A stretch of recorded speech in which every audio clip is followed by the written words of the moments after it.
Défaite amère du Real Madrid qui vient de détruire tout espoir de remporter la Liga cette saison. Donc avec cette défaite, le poste de Carlo Ancelotti est en danger. Le Real Madrid a perdu 10 fois, toutes compétitions confondues cette saison. L'équipe n'a perdu qu'un seul match la saison dernière. Et la dernière fois que Valence avait pu battre le Real Madrid au Santiago Bernabéu, c'était en 2008. Regardez les années qui sont passées jusqu'à aujourd'hui. Dès la défaite, tout le monde a spéculé, a commencé à dire que l'homme de la situation, c'est Xabi Alonso. D'ailleurs, depuis le début de la saison, dès qu'il y a eu un faux pas de Carlo Ancelotti, dès les minutes qui ont suivi, on a commencé à parler de cet homme, Xabi Alonso. Aujourd'hui, tous les joueurs du Real Madrid ont pris un gros coup parce qu'ils croyaient vraiment qu'ils pouvaient remporter le championnat. Regardez la tête de tous les joueurs. Et celui qui va le plus mal dans cette histoire, c'est Vinicius.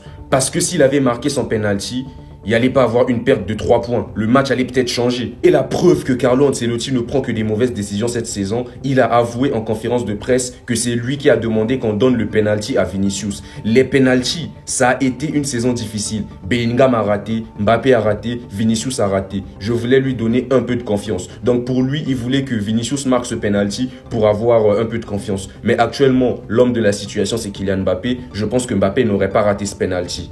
Voici une image de Jude Bellingham qui était dégoûté par cette défaite du Real Madrid. Et le pire, le joueur qui a marqué ce dernier but, le but de la victoire dans les dernières minutes du match, c'est un joueur qui a joué pour le Real Madrid. Non, c'est un vrai coup dur. Et il faut parler de lui, Mamardashvili.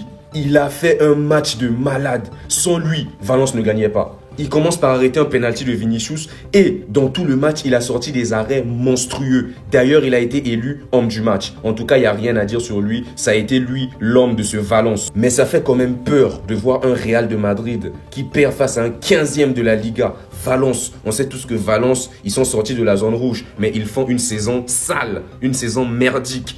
Mais heureusement, ils sont sortis de la zone rouge et aujourd'hui, ils ont pris 3 points face au Real Madrid. C'est déjà une grosse peur pour le Real Madrid qui va affronter Arsenal en Ligue des Champions. Et une image de cet homme sur le banc. Je ne comprends pas pourquoi Carlo ne comprend pas que c'est lui l'homme de la défense du Real Madrid. L'alignement, comment on l'appelle déjà, Rudiger et Tchouaméni ne marche pas. Ils sont vraiment nuls. Les deux ne sont pas compatibles pour jouer ensemble. Tandis que lorsque lui, il est là, on voit une solidité défensive. C'est ce que je comprends pas. L'état du maillot de Kylian Mbappé parle. Regardez comment il est sorti du match. Il était tout sale. C'est la preuve qu'il a tout tenté, il a tout donné, mais il n'a pas pu. Aussi, les chiffres parlent toujours. Le Real Madrid n'a jamais remporté 2 titres de Liga consécutifs avec le même entraîneur depuis 36 ans. Voilà, c'est la preuve.